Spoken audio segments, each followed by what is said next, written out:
पीहू के डर ने गांव के लोगों को पागल कर दिया था। कोई स्कूल नहीं जा रहा था। बच्चे खिड़कियों से पीछे छुप के बाहर झांकते थे, लेकिन पीहू अभी भी उसी स्कूल के सामने बैठी मिलती थी। जुबान पे एक ही लफ्ज, मुझे भूख लगी है। फिर एक दिन गांव में एक बड़ा तांत्रिक आया। सुना था 1000 भूत प्रेत भगाए हैं उन्होंने। तांत्रिक गांव में कदम रखते ही एक आदमी से पूछा, ये गांव इतना शांत क्यों है? आदमी बोला, हमारे गांव में एक छाया घूम रही है जो मुझे भूख लगी है बोल के इंसान को निकल रही है। तांत्रिक ने आंख बंद की और जो देखा वो चौंक गया। फिर उन्होंने गांव वालों को बुलाया और बोला, वो बच्ची की आत्मा किसी वस्तु में बंद है, हमें उसका असली घर ढूंढना होगा, वहीं कुछ मिल सकता है।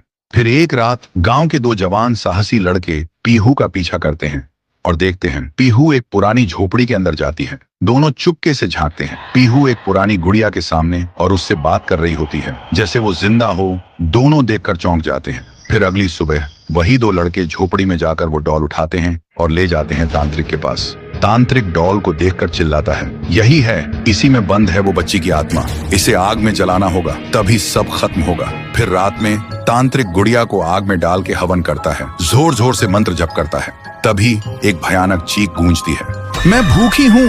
और अचानक वो डॉल हवा में उड़ जाती है और सबके सामने उस डॉल से निकलती है पीहू।